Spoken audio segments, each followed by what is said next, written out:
भगवद गीता में भगवान श्री कृष्ण ने अर्जुन को कर्म का महत्व और उसके प्रति समर्पण का मर्म समझाया है। श्री कृष्ण ने बताया, कर्म ही जीवन का आधार है। किसी भी जीवित प्राणी को जीवित रहने और समाज में अपना स्थान बनाए रखने के लिए कर्म करना पड़ता है। बिना कर्म के जीवन अधूरा और निरर्थक है। गीता में कहा गया है कि हर व्यक्ति का एक स्वधर्म और कर्तव्य होता है, जिसे व्यक्ति को निभाना आवश्यक है। अपने कर्तव्यों का पालन करना धर्म का पालन करना है और यह जीवन का एक महत्वपूर्ण हिस्सा है। परंतु कई बार हम परिस्थितियों के कारण या फिर भावनाओं में बहकर कुछ ऐसे फैसले कर देते हैं जिससे हमारा कर्म प्रभावित होता है। हमें लगने लगता है कर्म की क्या आवश्यकता है, बिना कर्म के भी जीवन व्यतीत कर सकते हैं। परंतु हमें जीवन में कर्म के महत्व को समझने की आवश्यकता है। आपको कर्म क्यों करना चाहिए, इस बात को हम जानेंगे भगवान शिव और एक किसान की कथा से। हम सभी व्यक्ति को अपना काम बड़ी निष्ठा और निस्वार्थ भावना से करनी चाहिए। गीता में भी भगवान श्री कृष्ण ने कहा है कि कर्म करो लेकिन फल की चिंता मत करो, क्योंकि कर्म करना ही व्यक्ति के अधिकार में है, उसका फल नहीं। कई बार हम परिस्थितियों के कारण या फिर भावनाओं में बहकर कुछ ऐसे फैसले कर देते हैं जिससे हमारा कर्म प्रभावित होता है। तो आपको कर्म क्यों करना चाहिए? तो चलिए भगवान शिव और किसान की कथा से जानते हैं।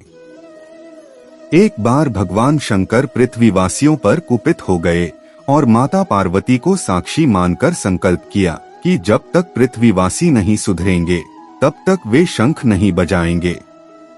देव जानते थे कि शंकर भगवान जब शंख बजाएंगे तभी बरसात होगी। इससे घोर अकाल पड़ गया। पानी की एक बूंद तक नहीं बरसी। धरती पर त्राहिमाम मच गया। सभी किसान बारिश की राह देखे परेशान हो गए थे। उसमें 2 से 3 साल ऐसे ही बीतते चले गए। ऐसे में एक दिन भगवान शंकर पार्वती आकाश में विचरण कर रहे थे तो उन्होंने एक अजीब दृश्य देखा कि एक किसान भरी दोपहरी में चिलचिलाती धूप में खेत की जुताई कर रहा है। पसीने में नहाया मगर अपनी धुन में बहुत मगन है। जमीन पत्थर की तरह सख्त हो गई थी, फिर भी वह जी जोड़ मेहनत कर रहा था। उसकी आंखों में आत्मविश्वास था और उसके पसीने की बूंदों से उम्मीद टपक रही थी। भोलेनाथ व पार्वती बदले हुए वेश में आकाश से नीचे उतरे और उससे कहा, अरे भाई, तू क्यों बेकार कष्ट उठा रहा है? सूखी बंजर धरती में केवल पसीने बहाने से ही खेती नहीं होती। किसान ने हल चलाते चलाते ही जवाब दिया, हाँ बिल्कुल ठीक कह रहे हैं श्रीमान, मगर हल चलने का गुण भूल न जाऊं, इसलिए मैं हर साल पूरी लगन के साथ जुताई करता हूँ। जुताई करना भूल गया तो केवल वर्षा से खेती हो सकेगी क्या? मेहनत का अपना ही परम आनंद है। मैं लोभ के लिए खेती नहीं करता। किसान की बात सुनकर महादेव को भी लगा कि मैं भी तो परम आनंद की अनुभूति के लिए ही शंख बजाता हूँ। मुझे भी शंख बजाए 1 बरस बीत गए। कहीं शंख बजाना भूल तो नहीं गया? माता पार्वती ने भी शिवजी से कहा, स्वामी आप भी शंख बजाना भूल तो गए। उन्होंने तुरंत अपनी झोली से शंख निकाला और जोर से फूंका। चारों ओर बादल की घटाएं घुमड़ पड़ी। बिजली चमकने लगी और जोरदार बारिश होने लगी। इस वर्षा के स्वागत में किसान के पसीने की बूंदें पहले ही खेत में गिरकर चमक रही थीं। किसान की जमीन बाकी लोगों के मुकाबले खेती के लिए तैयार हो चुकी थी। इसीलिए हमारा जो काम है उसे अपनी पूरी निष्ठा से बिना किसी लोभ लालच के करना चाहिए। इसी में परम सुख है। इस कहानी से यह स्पष्ट होता है कि कर्म का फल व्यक्ति के निष्ठा, सेवा भाव और उद्देश्य पर निर्भर करता है। कहते हैं ना, मेहनत का फल मीठा होता है। मेहनत करोगे तो उसका फल कभी ना कभी अवश्य मिलता है। और जैसा कर्म करोगे वैसा फल पाओगे। उस किसान से ये समझ आता है कि व्यक्ति को अपने कर्तव्यों का पालन करना चाहिए। कर्म करते समय फल की चिंता नहीं करनी चाहिए। कर्म से ही जीवन चलता है। कर्म करने से ही सफलता मिलती है। अपने कर्मों को ईश्वर को समर्पित करना चाहिए, तभी जीवन में परिवर्तन आता है। निष्काम कर्म से मोक्ष की प्राप्ति होती है। अच्छे कर्म करने से आत्मा शुद्ध होती है। और याद रखना, मेहनत का फल मीठा होता है। अपने कर्मों से भाग्य को सुधारो। कर्म के माध्यम से व्यक्ति अपने जीवन में संतुलन और स्थिरता बनाए रख सकता है। यह मानसिक और शारीरिक स्वास्थ्य को भी बनाए रखने में मदद करता है। सच्चे और निष्काम कर्म करने वाले को सदैव अच्छा फल मिलता है, जबकि स्वार्थी और अन्यायपूर्ण कर्म करने वाले को अपने बुरे कर्मों का फल अवश्य भोगना पड़ता है।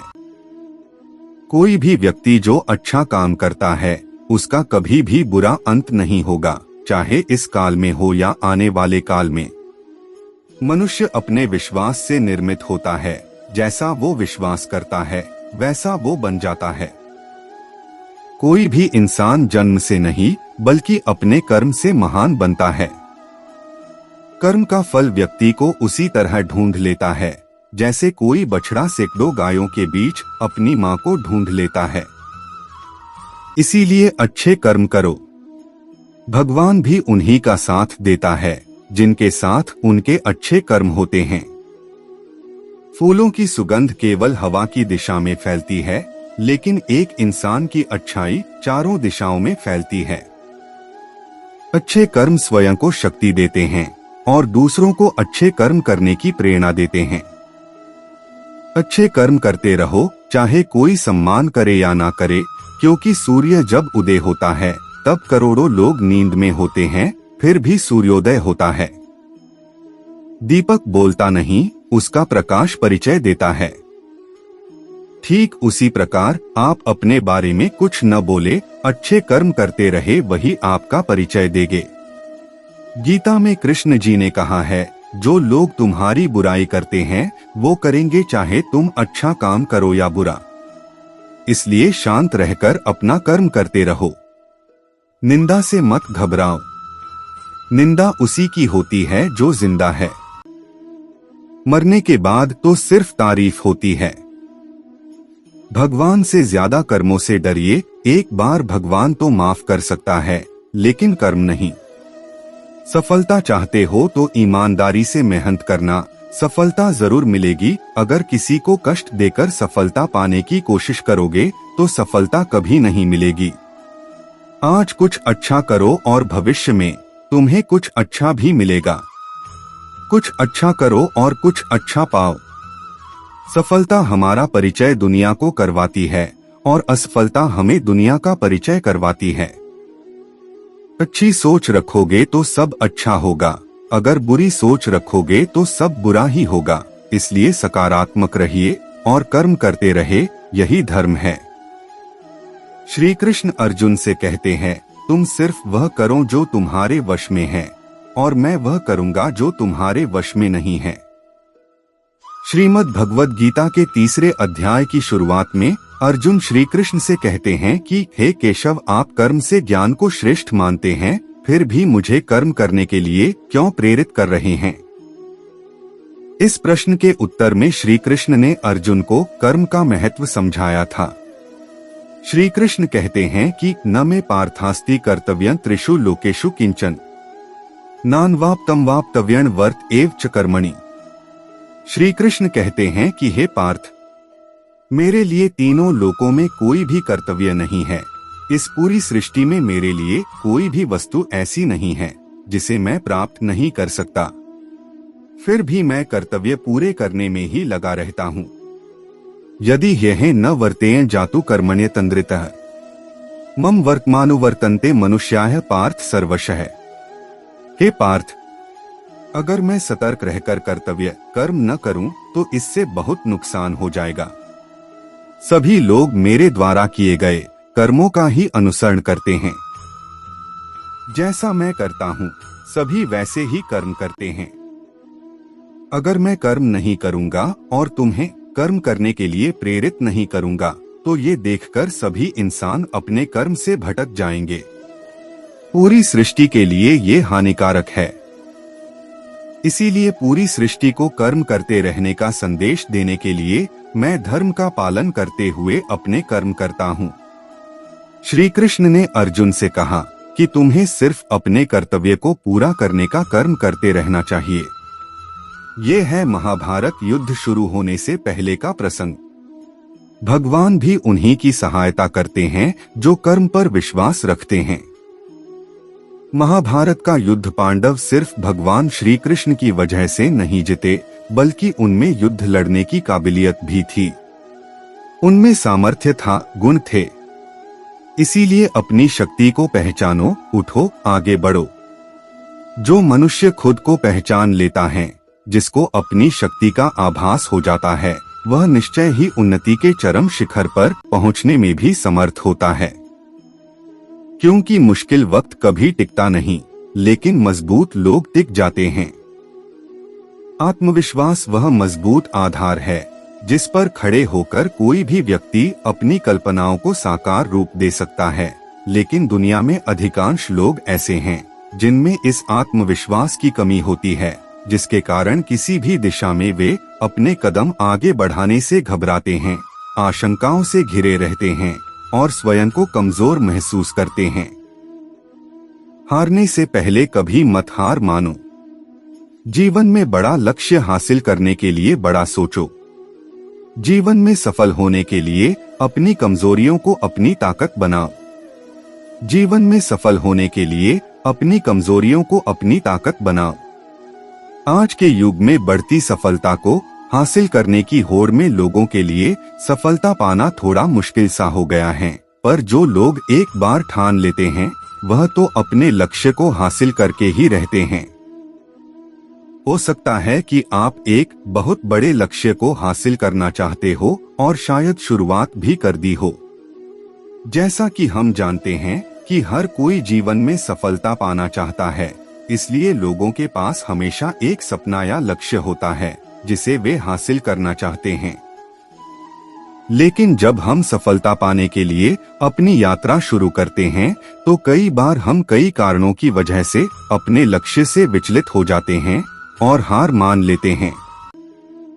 कभी कभी हम बहुत सारे संघर्षों, समस्याओं और असफलता के कारण अपने लक्ष्य को छोड़ देते हैं और कभी कभी हमारे आसपास के लोग हमें उकसाते हैं और ध्वस्त करते हैं। तो हम बस यही कहना चाहते हैं कि आप अपने हर लक्ष्य को प्राप्त कर सकते हैं। बस आपको यह याद रखना है कि चाहे जितनी मुश्किलें आ जाएं, आपको कभी भी हार नहीं मानना है और उनका डटकर सामना करना है।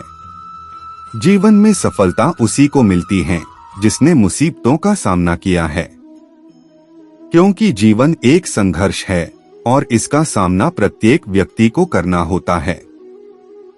सफलता सभी को अच्छी लगती है। हर व्यक्ति अपने सपने को पूरा करने की कोशिश भी करता है, लेकिन थोड़ी सी परेशानी आने पर उसे लगता है कि उसके रास्ते में बहुत बड़ी बाधा आ गई है और उसके सारे मार्ग बंद हो गए हैं, जिस कारण से वह हतोत्साहित हो जाता है। उसे लगता है उसके प्रयास व्यर्थ हो गए हैं। अधिकांश लोगों के साथ ऐसा ही होता है। लेकिन दूसरी ओर दुनिया में ऐसे लोग भी हैं जिन्होंने विषम से विषम परिस्थितियों में हार नहीं मानी, लगातार अपने सपने को पूरा करने में लगे रहे, क्योंकि उन्हें कभी ऐसा लगा ही नहीं कि वह हार रहे हैं। मन का डर हमेशा हमें आगे बढ़ने से रोकता है। जिस व्यक्ति के मन में हार जाने का डर है, वह कभी भी अपनी पूरी क्षमता से काम कर ही नहीं सकता। उसका मन उसको हमेशा कमजोर होने का एहसास कराता रहेगा। आप चाहे किसी भी फील्ड में हो और आप चाहे कोई भी कार्य कर रहे हो, आपको अपने मन को जीतना बहुत जरूरी है, क्योंकि जो व्यक्ति मन से हार जाता है वह अपार क्षमता होने के बावजूद कभी सफल नहीं हो सकता। अगर आपको जीतना है तो असफल होने के सारे रास्ते बंद कीजिए। आपने स्वयं महसूस किया होगा कि जब इंसान के सभी रास्ते बंद हो जाते हैं तभी वह सबसे ज्यादा मेहनत करता है और सफलता हासिल करता है। भगवान दूसरा रास्ता खोले बिना पहला रास्ता बंद नहीं करता। अपनी सफलता के लिए खुद को झोंक दीजिए, अपनी असफलता के बारे में सोचना ही छोड़ दीजिए, क्योंकि आपके पास असफल होने का कोई विकल्प ही नहीं है। खुद को असफल होने का कोई विकल्प ही मत दीजिए। डरो नहीं, कोई भी समस्या की क्षमता से बड़ी नहीं है।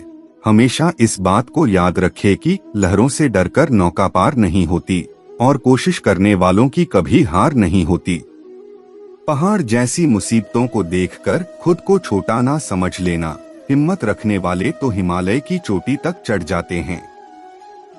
पहाड़ों से निकली हुई नदी ने आज तक रास्ते में किसी से नहीं पूछा कि समुद्र अभी कितना दूर है।